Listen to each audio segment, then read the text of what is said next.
Oi, deixa eu te contar uma história bem interessante que aconteceu comigo. Eu sou o coordenador de um cemitério, ou, como eu gosto de dizer, o gerente do cemitério. Uma parte do meu trabalho é ajudar as pessoas a organizar funerais e cuidar das vendas de lotes. Um dia, um homem chamado Antônio, que era muito espiritual e tinha um sotaque forte, veio me ver. Ele queria comprar um lugar para enterrar o pai dele, que estava muito doente. Antônio me mostrou fotos do pai, que parecia um homem muito doce. Mas, infelizmente, a hora dele chegou naquela mesma semana. O dia do funeral foi bem tempestuoso e Antônio organizou tudo direitinho. Quando o cortejo fúnebre chegou, eu acenei para ele debaixo do toldo e depois voltei para dentro para esperar a procissão seguir para o local de sepultamento.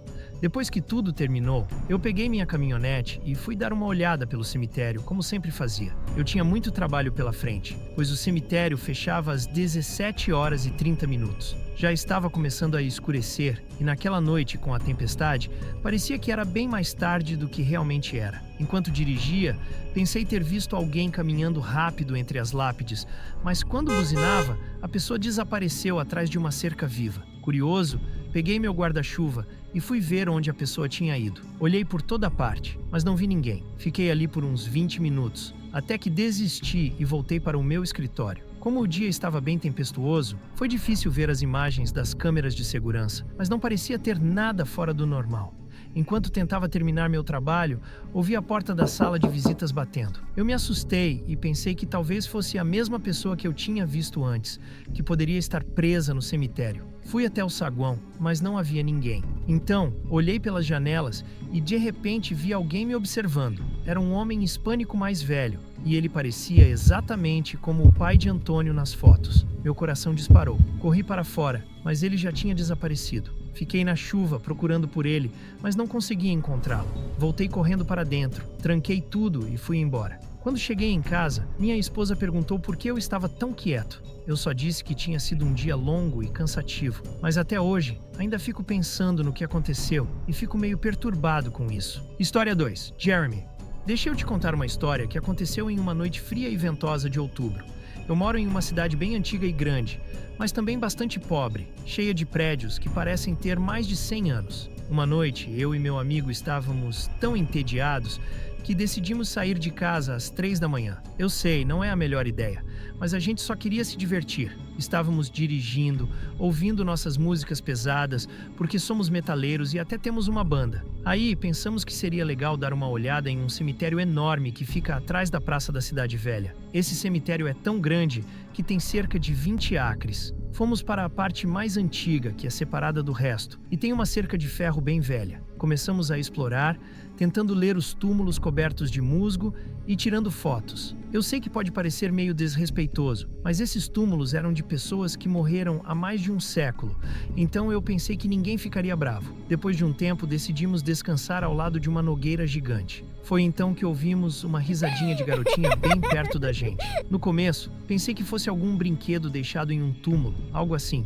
Eu não sou fácil de assustar, então só ri e continuei conversando com meu amigo. Mas então, ele disse que achava ter visto alguém nas sombras de algumas árvores. A gente ficou um pouco assustado e decidiu que era hora de ir embora. Quando começamos a sair, ouvimos o mesmo barulho de risada novamente e algo estalou entre as folhas. Aí corremos ladeira abaixo em direção ao meu carro. Nunca corri tão rápido na minha vida. Parecia que aquele barulho estava nos seguindo. Chegamos ao carro e liguei o motor rapidinho, sem olhar para os lados. Saímos em disparada, felizes por não termos sido atropelados. Fomos até o único posto de gasolina aberto a essa hora para dar uma olhada no carro, preocupados com o que poderia ter acontecido. Quando checamos a parte de trás, ficamos chocados. As portas estavam abertas. Ninguém tinha aberto aquelas portas, eu juro. Olhei para os bancos de trás, mas não havia nada lá. Fiquei tão confuso. Até hoje, não sei se estávamos apenas exagerando ou se realmente aconteceu algo estranho. Só sei que, sempre que fico sozinho, ainda sinto aquela sensação esquisita de que algo está me observando. História 3. Eric. Quando eu tinha 19 anos,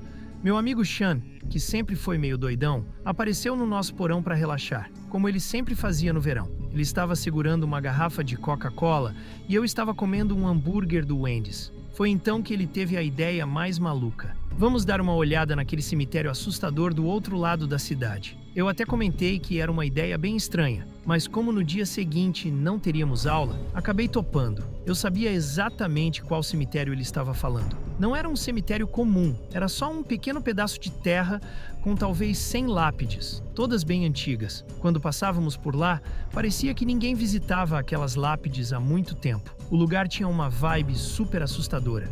Uma cerca de metal gótico cercava tudo, e de um lado tinha um bosque, do outro, um prédio abandonado. Tudo ali parecia saído de um filme de terror. Sean conseguiu me convencer a ir, e para piorar, o dia estava nublado e avermelhado, bem no clima de mistério. Ele estacionou o carro na estrada, mas eu pedi para ele parar mais longe, para não parecer suspeito. Então, cortamos pela floresta e pulamos a cerca, que era bem baixa. Entramos no cemitério e começamos a olhar as lápides, todas parecendo do século XIX. A escrita em algumas delas era tão antiga que eu mal conseguia ler. A verdade é que, mesmo com toda a aventura, eu não conseguia parar de sentir que alguém estava nos observando.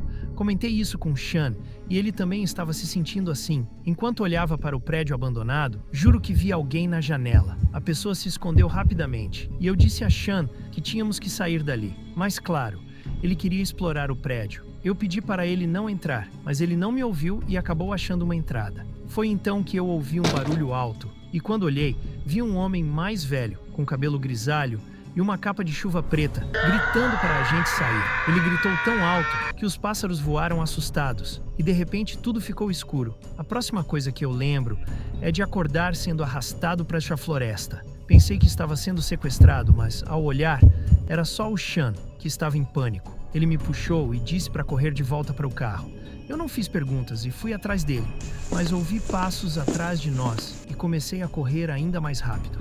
Quando chegamos ao carro, Sean ligou o motor antes mesmo de eu ter a chance de entrar completamente. Ele me contou que, enquanto estava no prédio, viu um símbolo esquisito pintado no chão e bonecos estranhos com botões no lugar dos olhos. Ele ouviu o velho gritar e, ao me ver desmaiado, decidiu me puxar para fora. Ele me jogou por cima da cerca e só então eu voltei a mim. Fiquei pensando em como era esquisito desmaiar em um cemitério, ao lado de um lugar que parecia ter sido usado para algum ritual bizarro. Até hoje, não consigo entender o que realmente aconteceu naquela noite. História 4. Anônimo. Meu avô faleceu há alguns anos e eu sempre fui muito próximo dele. No ano passado, em julho, foi o aniversário dele e eu decidi visitá-lo no cemitério onde ele e minha avó escolheram ser enterrados. O cemitério ficava a 1 hora de carro do meu apartamento e minha família, que morava mais perto, foi toda junta. Eu fui sozinho. Era um dia chuvoso e meio triste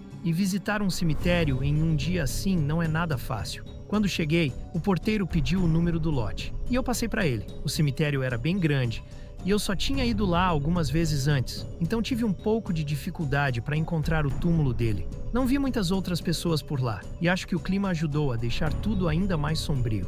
Finalmente, encontrei a pedra do meu avô e estacionei meu carro na grama ao lado. Coloquei algumas flores sob a lápide e fiquei lá um tempão, de olhos fechados, fazendo uma oração. Quando terminei e abri os olhos, vi um senhor parado a 5 fileiras de túmulos na minha frente, me olhando. Eu conhecia aquele homem. Era meu avô. Mas como isso era possível? Esfreguei os olhos e quando olhei de novo, ele tinha desaparecido. Fiquei com um frio na barriga e um arrepio na espinha. Honestamente, me assustei. Voltei para o carro, disse, "Te amo, vovô", e fui embora. No caminho para casa, senti uma dor de cabeça e não conseguia entender o porquê. Era uma estrada tranquila, cercada de árvores, e eu era o único carro por lá. Normalmente, havia veados cruzando, mas agora só havia silêncio. Quando estava dirigindo rápido, avistei algo na beira da estrada. Meu coração disparou porque parecia meu avô de novo. Eu fiquei tão assustado que desviei o carro e por um milagre não bati em uma árvore. O carro derrapou, parou no meio da estrada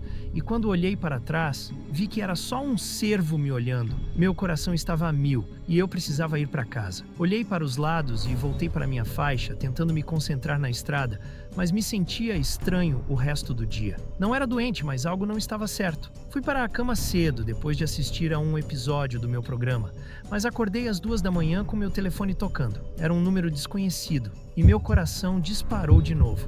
Por que alguém estaria ligando a essa hora? Atendi a ligação e ouvi estática. Tentei dizer alô e então, por um breve momento, pensei que tinha ouvido a voz do meu avô. Fiquei tão abalado que não consegui falar de novo e a ligação caiu no silêncio. No dia seguinte, liguei para a minha operadora de telefonia, mas eles disseram que não conseguiam rastrear o número. Aquele dia e noite foram os mais assustadores da minha vida. Sinto que meu avô estava tentando se comunicar comigo, e isso me deixa confuso. Você poderia imaginar que se alguém passasse por algo assim, ficaria feliz e emocionado, mas eu estava apavorado. Até hoje me pergunto se realmente era meu avô no telefone. É uma pergunta que não sai da minha cabeça quase todas as noites.